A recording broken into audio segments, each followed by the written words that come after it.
Ya, wahai kau yang berhati gelap, yang selalu dalam jalan kesesatan, ingatlah bahwa kau akan mati. Kau tidak bisa lari dari kematian meskipun kau bersembunyi di dalam benteng yang kukuh. Sadarlah, hentikan kejahatanmu supaya orang-orang di sekitarmu aman sejahtera.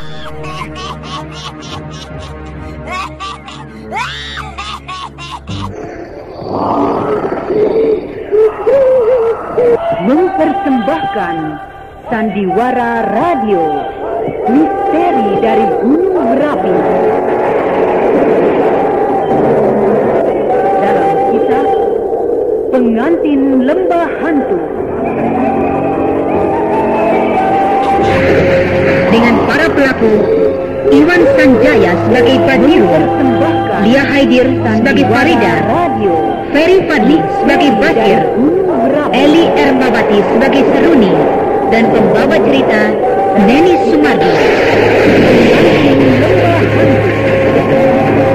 Pada bagian yang ke-18 telah dikisahkan bahwa Sembara mendapat peringatan keras dari Datuk Panglima Kumbang karena dia berusaha melindungi Mardian dari serangan Nik Ringgi.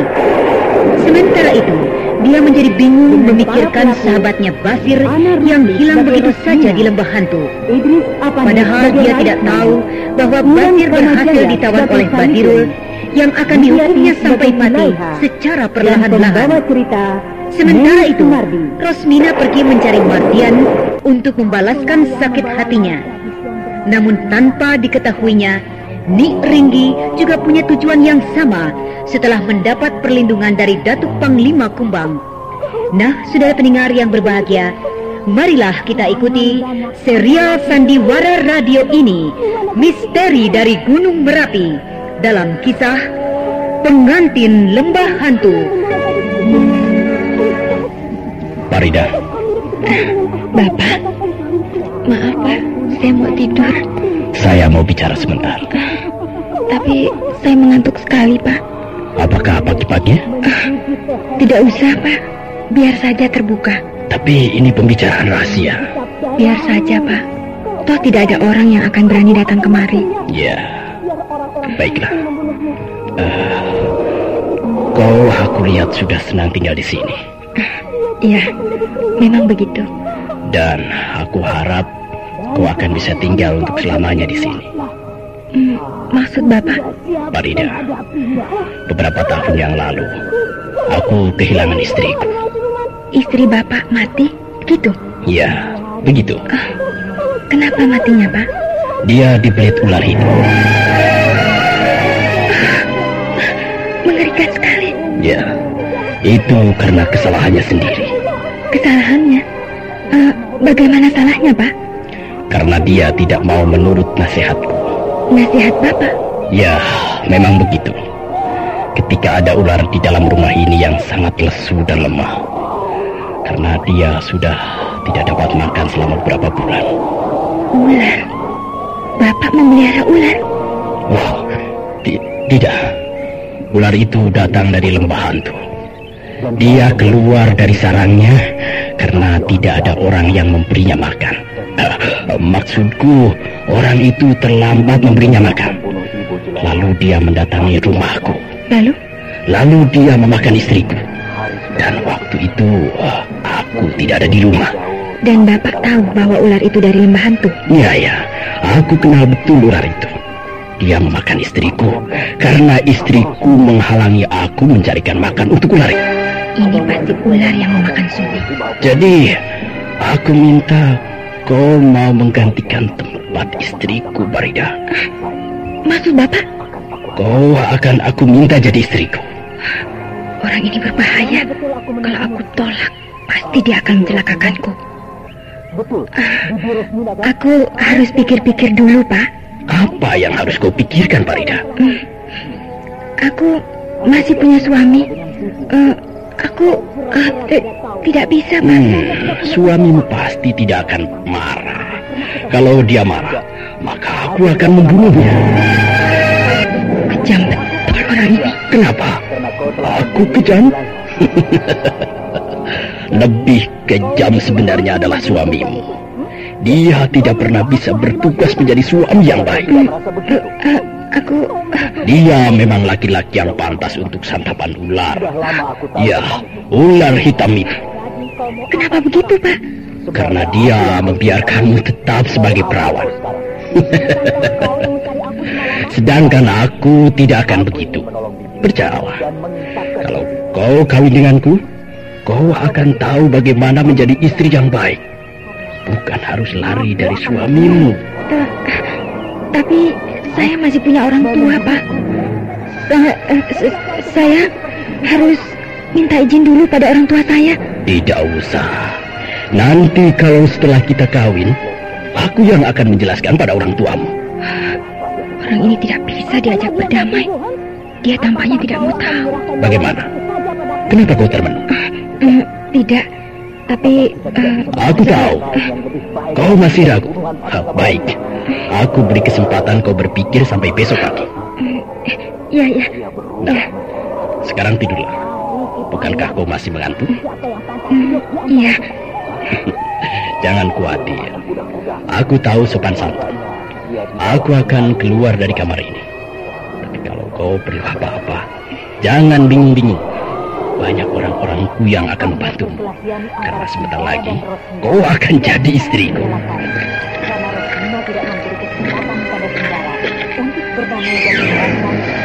Celaka. Tampaknya aku harus jadi istrinya. Aku datang kemari sama juga menyerahkan nasibku di mulut buaya. Siapa yang akan bisa menolongku? Sembara. Kenapa dia tidak mengerti bahwa aku masih mencintainya? Kenapa dia begitu dingin dan sinis terhadapku? Lalu, ayahku bagaimana? Dan yang ada di sini hanya Basir. Tapi dia juga dalam tawanan orang ini. Bagaimana nasibku besok pagi? Kalau aku lari, tampaknya kemungkinan itu kecil sekali. Pak Badirul pasti tahu. Serangan-serangan itu cukup membahayakan jiwanya.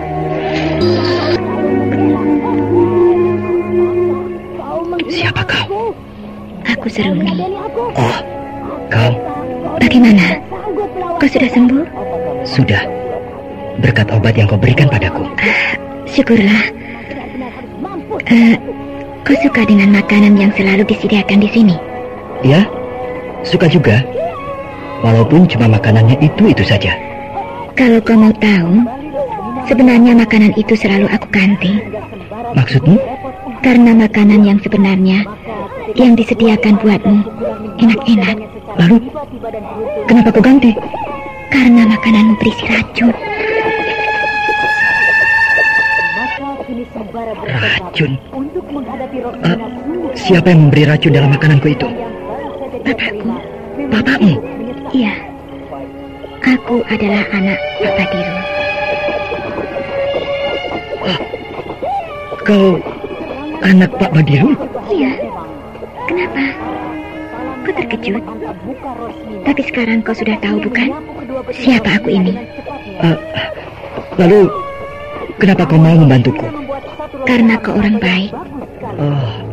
Lalu, aku akan diapakan oleh ayahmu di sini? Sebenarnya, kau akan dibunuh oleh ayahku secara perlahan-lahan. Aku akan dibunuh? Apakah... Sebentar lagi, kau akan diperiksa oleh ayahku. Nah, dia akan melihat apakah kau sudah pantas dibuang ke lembah hantu atau belum. Aku akan dibuang? Iya. Kalau kau sudah mati, maka kau akan menjadi mangsa burung-burung pemakan bangkai di lembah hantu. Oh, celaka. Jangan khawatir. Nanti kalau bapakku datang, kau akan aku buat pingsan. Karena kalau kau masih tampak sehat begini, dia akan marah. Dan mungkin saja kau akan langsung dibunuhnya pada saat itu juga. Kau akan membuat aku pingsan? Hah? Bagaimana caranya? Atau aku pura-pura pingsan? Sudah, kita tidak ada waktu lagi untuk berunding. Bapakku sedang menuju kemari. Nah, kau bersiaplah menerima pukulanku ini. Iya!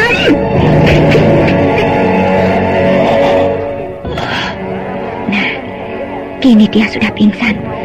Semoga bapakku tidak curiga melihat nanti.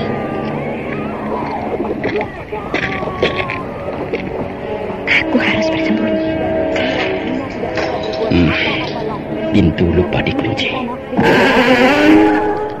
Tapi tidak apa-apa. Karena bangsa ini sudah tidak bisa bergerak tanpanya.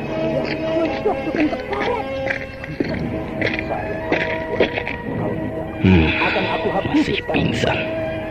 Belum mati juga. Kenapa kali ini racun bekerja lamban? Ya, badannya benar-benar telah lesu. Sudah tidak ada daya. Mungkin ada yang salah dengan cara pemberian ramuan pada makanannya. Aku harus tahu apa sebabnya. Bapakku tidak begitu curiga melihat keadaan pemuda ini. Dia hanya cepat-cepat saja memeriksanya. Dan sekarang, aku harus memulihkan kalau makan makanan yang disediakan di sini. Iya. Kau apakan tadi? Hanya aku buat pingsan sebentar, tapi tidak berbahaya. Aku tidak menyangka kalau kau mempunyai kepandaian yang menakjubkan. Waktu itu kau memberi obat penawar racun padaku. Dan sekarang, kau membuat aku pingsan tanpa membahayakan aku. Kau bukan saja cantik, tapi juga hebat. Aku hanya belajar dari bapakku. Kalau begitu, bapakmu orang yang sangat hebat kepandaiannya. Aku tidak tahu bagaimana batas-batas orang yang hebat. Karena aku belum pernah melihat orang lain dengan kehebatan mereka. Kau belum pernah melihat orang lain dengan kehebatannya? Iya, karena aku tidak pernah keluar dari rumah ini sejak kecil. Kalau tidak perlu sama sekali. Jadi aku tidak tahu apa-apa yang terjadi di luar rumahku ini. Aneh. Dan kau senang dengan cara hidup begini? Aku tidak tahu. Tapi yang terang, aku tidak suka tinggal selain di rumah ini. Oh, begitu? Iya. Nah, sekarang kau istirahatlah. Aku mau pergi dulu. Nanti bapakku mencariku. Iya.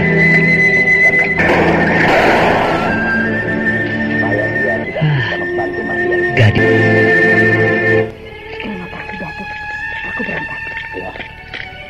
Kau dari mana, Seruni? Bapak, belum tidur? Kau dari mana, Seruni?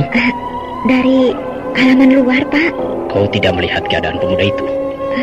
Malam ini tidak. Apakah makanan yang aku berikan itu sampai kepadanya? Iya, sampai. Utuh? Maksud Bapak? Tidak berkurang sampai kepadanya? Tidak. Dan dia makan semuanya? Iya. Kenapa, Pak? Karena sampai sekarang dia hanya pingsan, sedangkan seharusnya sudah mati. Dan kalau dia mati, akan sama seperti yang lain-lain? Ya, dia akan aku bawa ke lembah hantu seperti yang lain-lain. Karena tengkoraknya akan aku jajar di sana, di dalam gua, bersama tengkorak yang lain-lain yang pernah menantangku. Dia akan mati. Kenapa? Kau kasihan padanya? Tidak. Aku tidak punya pikiran apa-apa terhadapnya. Kau harus bantu aku, Seruni. Kau harus bantu aku. Iya, Pak. Kau harus ingat bahwa bapakmu ini banyak musuhnya. Banyak orang yang tidak senang padaku, sehingga aku tidak bisa mempercayai orang lain sepenuhnya. Apalagi orang-orang yang terang-terangan pernah menghadang. Dan salah satu pemuda itu. Maka jalan satu-satunya adalah dengan melenyapkannya. Iya, aku mengerti, Pak. Dan orang yang sangat aku percayai adalah kau. Cuma kau, karena kau adalah darah dagingku. Dan sekarang, kau pergilah perhatikan wanita yang bernama Parija itu. Sementara aku akan memeriksa si Basir. Apakah dia sudah pantas untuk menemui tengkorak-tengkorak yang lainnya di lembah hantu? Atau biar saja saya yang melihat tawanan Bapak itu, sementara Bapak yang memperhatikan Farida. Ya, dia wanita. Mungkin dengan kau di sampingnya, maka dia akan sedikit tenteram. Celaka. Si Basir sekarang dalam keadaan segar. tidak pingsan lagi. Bapakku pasti akan membunuhnya. Kenapa kau diam? Kau sudah mengantuk? Tidak, Pak. Nah, pergilah. Temuilah Farida. Jadi, aku harus menemui Farida? Seruni, sejak kapan kau membantah aku seperti sekarang ini? Aku masih agak bingung berbicara dengannya, Pak. Ya, dia harus kau jaga baik-baik. Jangan dia tersinggung. Nah, pergilah. Ingat pesanku itu. Iya, aku pergi.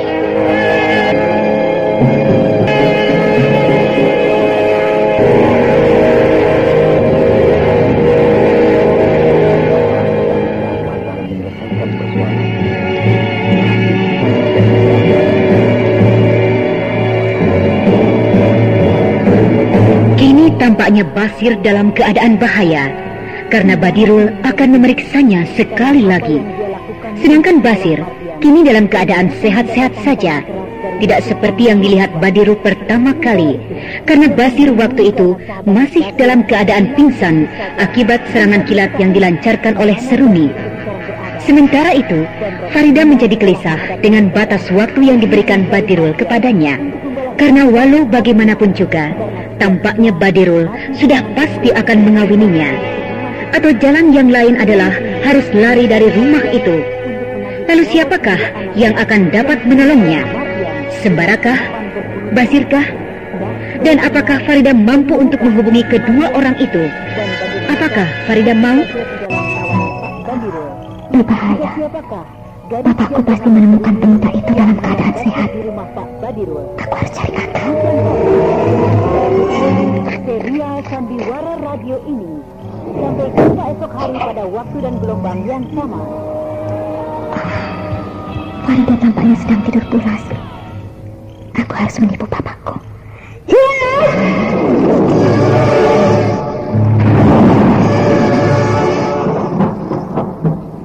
Dengan kekuatan ilmu hitam yang dia pelajari dari bapaknya Badirul, dengan sekali sentakan saja, Farida yang sedang tidur itu hilang dari pandangan mata.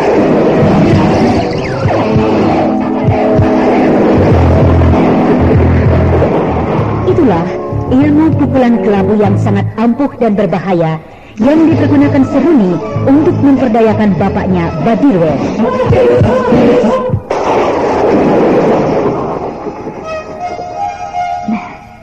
Kini aku harus cepat-cepat memanggil ayahku kemari. Pak! Bapak! Tunggu! Pak! Ada apa, Seruni? Jangan buka pintu itu dulu. Kenapa? Itu, Pak. Itu. Ada apa? Farida hilang. Hah? Betul. Bapak lihat sendiri. Biar pemuda ini aku yang jaga sebentar. Apakah dia lari? Tapi dia tidak mungkin bisa keluar dari sini. Cepatlah, Pak. Lihat ke kamarnya. Kenapa bisa begitu? Ya, kau tunggu di sini.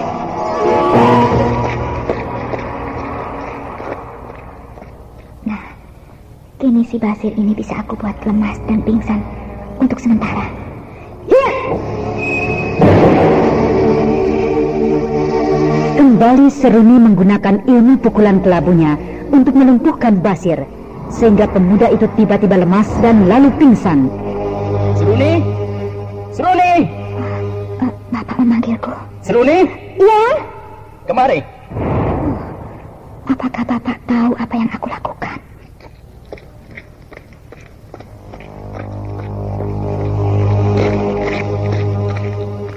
Ketemu, Pak? Tidak. Apakah kau tidak melihatnya sama sekali? Aku melihatnya tadi sedang tidur. Lalu? Lalu... Kenapa kau tertawa? Masa Bapak tidak melihatnya? Melihat siapa? Lihat ini. Ya. Oh, kau permainkan aku. Boleh kan, Pak? Kau selemoti dia dengan pukulan kelabumu. Berarti Bapak kalah satu kali denganku malam ini. Kau membuat aku cemas saja. Apakah Bapak cemas kalau dia hilang dari sini, Pak? Bukan itu. Lalu kenapa Bapak bingung kalau dia hilang? Aku hanya khawatir. Biasanya wanita-wanita yang lain tidak begitu cemas kalau mereka hilang atau mati. Ayolah Pak, bilang terus terang. Bapak cemaskah kalau dia hilang? Sudah, aku mau melihat pemuda itu dulu.